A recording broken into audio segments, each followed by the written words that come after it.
Hi అండి. వరలక్ష్మి వ్రతం కోసం నేనైతే ఒక 3 ఇయర్స్ కాసులు తీసుకున్నాను. అవి పూజ అయిపోయిన తర్వాత తాళిబొట్టులో కలిపి కట్టుకుంటాననమాట. అయితే నెక్స్ట్ ఇయర్ నాకు ఏమనిపించిందంటే ప్రతిసారి కాసు తీసుకోలేకపోతే ఎలాగా అని అందుకని ఆ ఇయర్ ఏం చేశానంటే ఒక రూపు తీసుకున్నాననమాట. అయితే ఈ రూపు ఇంక పూజ అయిపోయాక నేను కట్టుకోకుండా ఇంక అంతే పక్కన పెట్టేస్తున్నాను.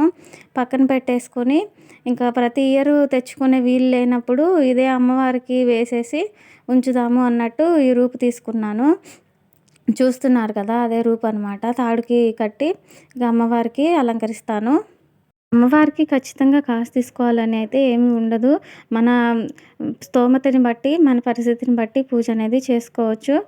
ఆడవాళ్ళ కోసం బంగారం కొనమంటే మగవాళ్ళు సమయం, సందర్భం లేకుండా ఎందుకు అట్లా ఇట్లా అంటారు కాబట్టి, అమ్మవారి పేరుతో అయినా ఒక కాసు బంగారం కొనండి అన్నట్టు ఇది వచ్చిందనమాట సాంప్రదాయంగా.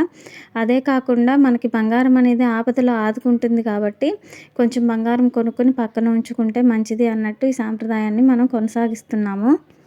మన దగ్గర డబ్బు లేనప్పుడు, ఇంట్లో పరిస్థితులు బాగోలేనప్పుడు మనమైతే కాసు కొని పెట్టుకోలేము. అదేవిధంగా ఇప్పుడున్న పరిస్థితులను బట్టి బంగారం రేటు చాలా పెరిగిపోయింది. ఆకాశాన్ని అంటింది.